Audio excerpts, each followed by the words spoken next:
મિત્રો આજે આપણે આ વિડીયોમાં સાંભળવાના છીએ આસો માસની પૂર્ણિમા કે જેને રાસ પૂર્ણિમા કહેવાય છે, શરદ પૂર્ણિમા કહેવાય છે અથવા તો કોજાગરી પૂર્ણિમા પણ કહેવાય છે, તેના મહત્વ વિશે પણ જાણીશું અને આ દિવસે કયા કાર્યો કરવા કે જેથી આખું વર્ષ લાભ પ્રાપ્ત થતા રહે તે ઉપાય વિશે પણ જાણીશું।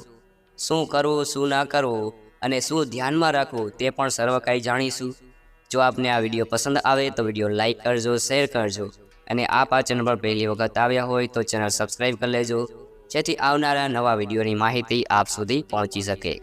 મિત્રો, આ શરદ પૂર્ણિમા એટલે માતા મહાલક્ષ્મીનો જન્મદિવસ છે, માટે આ પૂર્ણિમા ઘણી મોટી કહેવાય છે। સાથે સાથે ભગવાન શ્રી કૃષ્ણએ કામદેવને પરાજિત કર્યા હતા। ગોપીઓ સાથે, રાધા રાણી સાથે રાસલીલા રમી અને ભક્તોના મન મોયા આનંદ આપ્યો, માટે આ પૂર્ણિમાનું ઘણું મહાત્મય છે। હિન્દુ ગ્રંથ અનુસાર પૂર્ણિમા અને અમાવસ્યા મહિનામાં જે બે તિથિ આવે છે તે ખાસ કહેવાય છે। પૂર્ણિમાના દિવસે ચંદ્રમાની પૂજા આરાધના થાય છે। ભગવાન ભોળાનાથની માતા રાણીની કૃપા પ્રાપ્ત કરવા માટે આ પૂર્ણિમાના દિવસે વ્રત રખાય છે, પૂજા કરાય છે અને અમાવસ્યાની તિથિ જે પિતૃદેવતાને અર્પિત છે, શનિદેવની પૂજા થાય છે, યમરાજાની પૂજા થાય છે। આ મહિનામાં આ બે તિથિ એ ખાસ માનવામાં આવે છે। પૂર્ણિમા કે જેને ફૂલમૂન કહેવાય છે, ચંદ્રમા સોળે કળાએ ખીલેલા નજરે આવે છે, દર્શન થાય છે। શરદ પૂર્ણિમાની રાત્રિએ ચંદ્રમા પૃથ્વીની સૌથી નજીક રહે છે એવું પણ કહેવાય છે અને એવું મનાય પણ છે કે ચંદ્રમાના કિરણોમાંથી અમૃત વર્ષા આજની રાત્રિએ થાય છે। શરદ પૂર્ણિમાના દિવસે માતા મહાલક્ષ્મી આ ધરતીલોક ઉપર આવ્યા છે, પોતાના પગલાં પાડે છે, એટલા માટે આ દિવસે એટલે કે આ પૂર્ણિમાની રાત્રિએ સૌ કોઈ જાગરણ કરે છે અને આપણા ઘરમાં જે ઈશાન ખૂણો છે, જે પૂર્વ અને ઉત્તરનો ખૂણો છે, ત્યાં દીપક પ્રગટાવીને માતા મહાલક્ષ્મીનું સ્વાગત કરાય છે અથવા તો ઘરના મેન દરવાજા ઉપર, જેને આપણે ઉમરો કહીએ છીએ, તેની પાસે ઘરની બહાર દીપક પ્રગટાવીને માતા મહાલક્ષ્મીનું સ્વાગત કરાય છે એવી માન્યતા પણ છે। ત્યારે માતા મહાલક્ષ્મી જે જુએ છે કે કોણ જાગે છે, કોણ જાગે છે, માટે આ પૂર્ણિમાને કોજાગરી પૂર્ણિમા પણ કહેવાય છે। જે ઘરમાં દીપક પ્રગટાવેલો રહે છે, લાઇટો રહે છે, અત્યારના જમાના પ્રમાણે આપણે જાગરણ કરતા હોઈએ છીએ, પ્રભુનું નામ કીર્તન કરતા હોઈએ છીએ, ત્યાં મહાલક્ષ્મી પોતાના પદારવિંદથી તે ઘરને પાવન કરે છે। એટલા માટે આ પૂર્ણિમા ખાસ છે, કારણ કે માતા મહાલક્ષ્મીનું આજના દિવસે આગમન થયું છે। શાસ્ત્રો અનુસાર શરદ પૂર્ણિમાના દિવસે માતા મહાલક્ષ્મીની સવારી ઉલ્લુ એટલે કે ઘુવડ માનવામાં આવે છે અને ધરતીલોક ઉપર ભ્રમણ કરે છે, ભક્તોની સમસ્યા દૂર કરે છે, માતા વરદાન આપે, જે માતાની પૂજા આરાધના કરે છે તેને। પૌરાણિક કથા અનુસાર આ દિવસે માતા મહાલક્ષ્મીનો જન્મ થયો હતો એવું કહેવાય છે અને ધનની પ્રાપ્તિ માટે પણ આ દિવસ ઉત્તમ છે અને આ દિવસે ઘણા ઉપાયો પણ કરવા જોઈએ, જે આપણે આ વિડીયોમાં સાંભળવાના છીએ। આમ જોઈએ તો પૂર્ણિમાની તિથિ એ ચંદ્રમાનું મહત્ત્વ બતાવે છે। ચંદ્રમા પૂર્ણ રીતે ખીલેલા હોય છે। પૂર્ણિમાની તિથિ સૌમ્ય અને બલિષ્ઠી તિથિ પણ કહેવાય છે। જ્યોતિષશાસ્ત્ર પ્રમાણે આ તિથિ એટલે કે પૂર્ણિમા દરમિયાન ચંદ્રમાનું બળ અધિક હોય છે, એટલા માટે આકર્ષણની શક્તિ પણ વધી જાય છે। વૈજ્ઞાનિક રૂપે જોઈએ તો પૂર્ણિમા દરમિયાન જ્વારાઘાટની સ્થિતિ અધિક તીવ્ર બને છે, એટલે કે સમુદ્રમાં, નદીઓમાં ભરતી આવે છે અને આ તિથિમાં સમુદ્રની જે લહેરો હોય છે તે પણ ખૂબ જ તોફાનથી ઊંચે ઊંચે ઉડીને કાંઠા પર આવે છે।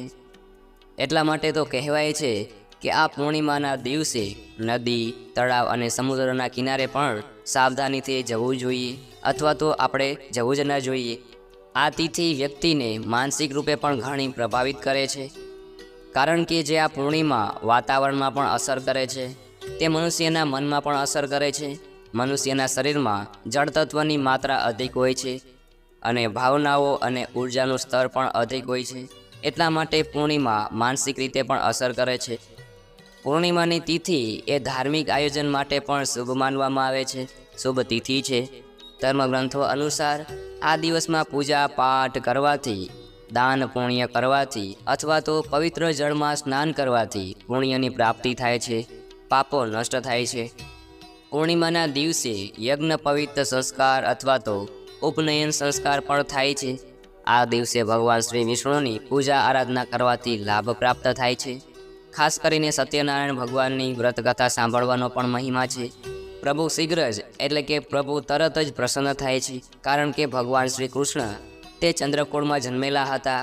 આપણે સૌ જાણીએ છીએ કે પ્રભુનું નામ જ છે શ્રી કૃષ્ણચંદ્ર, અને ભગવાન શ્રી રામ સૂર્યકુળમાં જન્મેલા હતા, સૂર્યવંશી કહેવાના, અને ભગવાન શ્રી કૃષ્ણ ચંદ્રવંશી, માટે સૂર્ય અને ચંદ્ર તે ભગવાનના બે નેત્રો કહેવાના છે. જ્યારે સૂર્ય સંક્રાંતિ હોય તેનું પણ મહત્ત્વ છે, અને ચંદ્રમાની પુણ્યતિથિ એટલે કે પૂર્ણિમાનું પણ ઘણું મહત્ત્વ છે. મહિલાઓ આ દિવસે વ્રત રાખી શકે છે, સૌભાગ્ય અર્થે અથવા તો સંતાનની કામના પૂર્તિ માટે, બાળકોનું લાંબુ આયુષ્ય, સુખ પ્રાપ્તિ માટે પણ આ પૂર્ણિમાનું વ્રત થાય છે. એક ટાઈમ ભોજન લેવાય છે. સાંજે ચંદ્રમાના દર્શન થાય ત્યારે એક ટાઈમ ભોજન લેવાય છે. પૂર્ણિમા એ ભારતમાં વિભિન્ન ક્ષેત્રોમાં અલગ અલગ નામોથી પણ ઓળખાય છે. પૂર્ણિમાના દિવસે જન્મેલા જાતકો ખૂબ જ સંપત્તિવાન હોય છે, ઘણા ભાગ્યશાળી હોય છે. કહેવાય છે કે પૂર્ણિમાના દિવસે જન્મેલા જાતકો જેટલી મહેનત કરે છે એ પ્રમાણે એને ફળ પ્રાપ્ત થાય છે. ઘણી વખત એવું થાય છે કે આપણે મહેનત કરતા હોઈએ પરંતુ ફળ પ્રાપ્ત નથી થતું, પરંતુ પૂર્ણિમાના દિવસે જે બાળકો જન્મે છે તે જેટલી મહેનત કરે છે તેનું ફળ તેને અવશ્ય પ્રાપ્ત થાય છે. આવી વ્યક્તિનું મનોબળ પણ ઘણું મજબૂત હોય છે. એવું પણ મનાય છે કે વ્યક્તિ કલાના ક્ષેત્રમાં પણ ઘણા હોશિયાર હોય છે. આવી વ્યક્તિમાં કલ્પના શક્તિ પણ ઘણી વધુ હોય છે, અને ભીડભાડમાં પણ તેઓ પોતાનું અલગ વ્યક્તિત્વ આકર્ષણ પેદા કરી શકે છે. સૌંદર્યવાન હોય છે, રોમાંસથી ભરપૂર હોય છે, અને આદર્શવાદી પણ હોય છે. સંગીતકાર, કલાકાર એ બધા અમુક જે વ્યક્તિઓ છે તે પૂર્ણિમાના દિવસે જન્મેલા જોવા મળે છે. મજબૂત માનસિક શક્તિના કારણે તેઓ ઘણા અલૌકિક પણ દેખાય છે. તેનામાં અલૌકિક શક્તિ જોવા મળે છે. નકારાત્મક પ્રભાવ તેનાથી દૂર જ રહે છે. આમ પૂર્ણિમાની તિથિ એ પોતાની અંદર જ એક અલગ પ્રભાવ ધરાવે છે, ઘણી શુભ અને મંગલકારી છે. આ પૂર્ણિમાના દિવસે સત્યનારાયણ વ્રત રાખવાથી, પૂજા ઉપાસના કરવાથી ભગવાન સત્યનારાયણ દેવની કૃપા પ્રાપ્ત થાય છે. આ દિવસે કથા સાંભળવાથી કહેવાય છે કે સત્ય સ્વરૂપ, સત્ય સંકલ્પ ભગવાન સત્યનારાયણની કૃપા થાય તો ભુક્તિ અને મુક્તિ પ્રાપ્ત થાય છે, સર્વે મનોકામના પૂર્ણ થાય છે. આ દિવસે ફળાહાર લઈને ભક્તો આ પૂર્ણિમાનું વ્રત કરી શકે છે, મનોવાંછિત ફળ પ્રાપ્ત કરી શકે છે. આ દિવસે ફળાહાર લઈને ભક્તો આ પૂર્ણિમાનું વ્રત કરી શકે છે. કોઈ પણ મનોવાંછિત ફળ છે તેની પ્રાપ્તિ કરી શકે છે. જીવનમાં જે કોઈ દુઃખ છે તે દૂર થાય છે. સંતાન સંબંધીની કોઈ પણ સમસ્યા હોય તે દૂર થાય છે. પૂર્ણિમાની તિથિના દિવસે ચંદ્ર અને ગુરુ બંને એક જ નક્ષત્રમાં હોય છે, માટે પૂર્ણિમા વિશેષ રૂપે કલ્યાણકારી કહી શકાય છે. ગુરુ અને ચંદ્ર જ્યારે એક જ સાથે બેઠા હોય ત્યારે ગર્જ કેસરી યોગ બને છે. માટે આ દિવસે કોઈ પણ શુભ કાર્ય કરવામાં આવે તો તે લાભકારી બને છે. આ પૂર્ણિમાની તિથિના સ્વામી ચંદ્રદેવ છે, અને ચંદ્રદેવની પૂજા પણ આજે થાય છે. ચંદ્રદેવને અર્ધી આપવી જોઈએ. ગંગાજળથી અથવા તો કાચા દૂધથી તેમાં ચોખા પણ નાખી શકાય, મોરસ એટલે કે ખાંડ અથવા તો મિશ્રી નાખી શકાય, અને ત્યારબાદ ચંદ્રમાને અર્ધી આપવાથી કહેવાય છે કે ચંદ્રમા સંબંધી કુંડલીમાં જો કોઈ ખરાબ પ્રભાવ હોય, માતા સંબંધી કોઈ સમસ્યા હોય તો તે દૂર થાય છે. ચંદ્રમા એ માતાનો કારક પણ છે. જો માતાનું સુખ પ્રાપ્ત ન થતું હોય તો પણ ચંદ્રમાની પૂજા કરવી જોઈએ. સોમવારનું વ્રત રાખી શકાય છે, અથવા તો પૂર્ણિમાનું વ્રત પણ રાખી શકાય છે. હવે આપણે પૂર્ણિમાના મહત્વ વિશે જોઈએ તો સૂર્ય અને ચંદ્ર એકબીજાની સામસામે આવે ત્યારે પૂર્ણિમાની તિથિ બને છે. સૂર્ય અને ચંદ્ર એ એકબીજાના સપ્તમ ભાવમાં આવે છે. કુંડલીમાં એટલા માટે એકબીજાની સામે આવે એમ કહેવાય. એના કારણે જ આ તિથિ ઘણી શુભ મનાય છે. સૂર્ય અને ચંદ્ર એ એકબીજાને જુએ છે, અને એનાથી શુભ પ્રભાવ ધરતીલોક પર પણ વાતાવરણમાં જોવા મળે છે, અને જીવનમાં પણ જોવા મળે છે. દરેકની કુંડળીમાં આવો જ પ્રભાવ જોવા મળે છે. આ પૂર્ણિમા દરેક મહિનામાં એક વખત આવે છે. 12 મહિનામાં 12 પૂર્ણિમા થાય છે, અને 12 પૂર્ણિમાનું ઘણું મહત્ત્વ છે. જેમ કે કારતક માસની પૂર્ણિમાના દિવસે હનુમાન જયંતિ ઉજવાય છે, ગુરુ નાનક જયંતિ છે. માગસર માસની પૂર્ણિમા એટલે દત્તાત્રેય ભગવાનની જન્મ જયંતિ. પોષ મહિનાની પૂર્ણિમા એટલે શાકંભરી જયંતિ. મહા માસની પૂર્ણિમા એટલે કે લલિતા જયંતિ, ફાગણ માસની પૂર્ણિમા એટલે હોલિકા દહનનો તહેવાર આવે છે, અને ચૈત્ર માસની પૂર્ણિમા એટલે હનુમાન જયંતિ ફરીવાર મનાવવામાં આવે છે. વૈશાખ માસની પૂર્ણિમા જેમાં બુદ્ધ જયંતિ પર્વ આવે છે. જ્યેષ્ઠ માસની પૂર્ણિમા એટલે વટ સાવિત્રી પૂર્ણિમા અને કબીરજીની જન્મ જયંતિ આવે છે. અષાઢ માસની પૂર્ણિમા ગુરુ પૂર્ણિમા જે મોટી પૂર્ણિમા કહેવાય છે. શ્રાવણ માસની પૂર્ણિમા રક્ષાબંધનનો તહેવાર આવે છે. ભાદરવા માસની પૂર્ણિમા એટલે કે શ્રાદ્ધ માટેની પૂર્ણિમા, અને આસો માસની પૂર્ણિમા એટલે કે શરદ પૂર્ણિમા, રાસ પૂર્ણિમા જેમાં ભગવાન શ્રી કૃષ્ણએ ગોપી સાથે મળીને મહારાસનું આયોજન કરેલું હતું. માટે આ પૂર્ણિમાના દિવસે જે ભક્તો નવરાત્રિનું પૂજન કરે છે અથવા તો રાસ ગરબા રમે છે, તેઓ આજે પણ નવરાત્રિની જેમ જ માતાની પૂજા આરાધના કરે છે અને ભગવાન શ્રી કૃષ્ણ અને રાધારાણી તથા ગોપીઓની યાદમાં રાસ ગરબા પણ રમવામાં આવે છે. મિત્રો, હવે આપણે જાણી લઈએ કે આ પૂર્ણિમાના દિવસે આપણે કયા કયા કાર્યો કરવા જોઈએ. તો પૂર્ણિમાની તિથિએ ગૃહ નિર્વાહ કરી શકાય છે, નવી ખરીદી કરી શકાય છે, જમીન, મકાન, દુકાન વગેરે લઈ શકાય છે, વેચી શકાય છે. પૂર્ણિમાના દિવસે ઘરેણાં ખરીદી શકાય છે, નવા વસ્ત્રો લઈ શકાય છે. પૂર્ણિમાના દિવસે વાહનની ખરીદી પણ થઈ શકે છે, યાત્રા માટે પણ શુભ છે. અને આ પૂર્ણિમાના દિવસે શિલ્પ સંબંધી કોઈ પણ કાર્ય કરી શકાય છે, નવનિર્માણ કરી શકાય છે. વિવાહ આદિ માંગલિક કાર્ય પણ આ શુભ તિથિએ થઈ શકે છે. પૂજા પાઠ, યજ્ઞ, આગાદી આદિ કાર્ય કરી શકાય છે. ઘરનું વાસ્તુ આદિ પણ કરી શકાય છે. માટે આ પૂર્ણિમા ઘણી મહત્વની છે અને શુભકારી છે. શરદ પૂર્ણિમાના દિવસે ચંદ્રમાના કિરણોમાં દૂધ અને ચોખા તથા તેમાં થોડીક મોરસ એટલે કે સાકળ ભેળવીને રાખવાથી અને એ પ્રસાદ ચંદ્રમામાં 2-3 કલાક રાખીને અથવા તો સવાર સુધી પણ રાખી શકાય. અને એ પ્રસાદ લેવાથી કહેવાય છે કે શરીરમાં જે પિત્ત હોય છે, જે એસિડિટી સંબંધી કોઈ પણ સમસ્યા હોય તે મટે છે. કારણ કે આ ખીર જે બની છે ચંદ્રમાના કિરણોમાં, તે પિત્તશામક અને સ્વાસ્થ્યવર્ધક આ ખીર હોય છે. કારણ કે ચંદ્રમા જે અમૃત વરસાવે છે તે આ દૂધ અને ચોખા જે ચંદ્રમા અનુસરે છે, અને મોરસ કે મિશ્રી કે સાકર જેને આપણે કહીએ છીએ તે પણ ચંદ્રમા સંબંધી છે. માટે આ બધી વસ્તુઓ ભેળવીને જ્યારે ચંદ્રમાના પ્રકાશમાં આવે છે તો તે આયુર્વેદિક દ્રષ્ટિએ તે અમૃત સમાન બની જાય છે. માટે વર્ષમાં એક વખત આ પ્રસાદ લેવાનો પણ મહિમા છે. આધ્યાત્મિક દ્રષ્ટિએ પણ આ પ્રસાદનું ઘણું મહત્ત્વ છે. અને જાગરણ કરીએ એટલે કે આ પૂર્ણિમાની રાત્રિએ આખી રાત જે ભક્તો જાગરણ કરે છે, તો જાગરણ કરીને પણ ચંદ્રમાના દર્શન કરવા જોઈએ. અને જો આવો સંભવ ના હોય તો રાત્રિ સમયે ચંદ્રમાને અર્ધી અવશ્ય આપવી જોઈએ. ધ્યાન, જપ, કીર્તન આદિ કરવું જોઈએ. ચંદ્રમાના કિરણોમાં જે આપણે ખીર રાખી છે તે પેટ ભરીને ખાવાની હોતી નથી, માત્ર તેનો પ્રસાદ જ લેવાનો હોય છે. અને હજારો કામ છોડીને પણ આ દિવસે ચંદ્રમાના દર્શન અવશ્ય કરવા જોઈએ. કારણ કે આખા વર્ષમાં આ ચંદ્રમાનું ઘણું મહત્ત્વ છે, આ પૂર્ણિમાનું ઘણું મહત્ત્વ છે.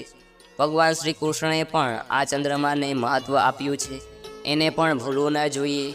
અને ખીર જે આપણે રાખી છે, ચાહે ગેલેરીમાં રાખી હોય, અગાસી ઉપર હોય કે બારીમાંથી કોઈ પણ પ્રકાશમાં હોય, અત્યારે આપણે ફ્લેટ સિસ્ટમ હોય તો ક્યાંય પણ ચંદ્રમાનો પ્રકાશ આવતો હોય ત્યાં ખીર રાખીને તે પ્રસાદ અવશ્ય લેવો જોઈએ.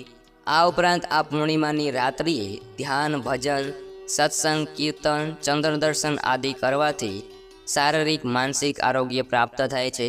ચંદ્રમાની રાત્રિએ રાત્રિના 9 થી 12 વાગ્યાની વચ્ચે જો ચંદ્રમાના પ્રકાશમાં બેસીને જપ, તપ, વ્રત કરવામાં આવે અને 9 થી 12 ખીર જે આપણે રાખવાનું કીધું તે ખીર રાખીને પ્રસાદ લેવામાં આવે તો કહેવાય છે કે શારીરિક માનસિક સ્વાસ્થ્ય વધે છે.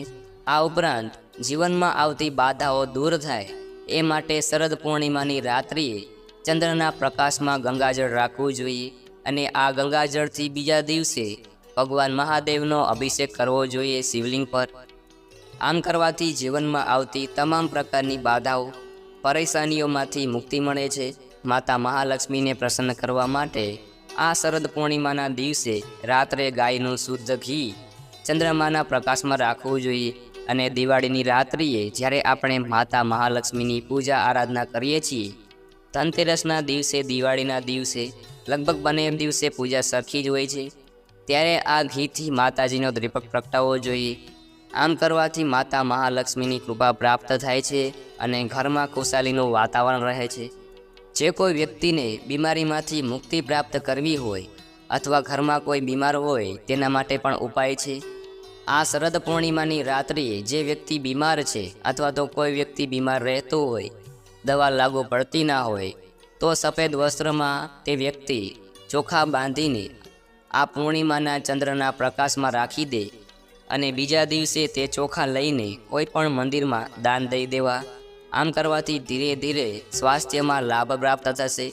આમ આ પૂર્ણિમા કે જે વર્ષમાં એક વખત આવતી પૂર્ણિમા છે તે ઘણી મહત્ત્વની છે અને આ દિવસે આ રાત્રે ઉપાય પણ કરી શકાય છે જે લાભકારી છે.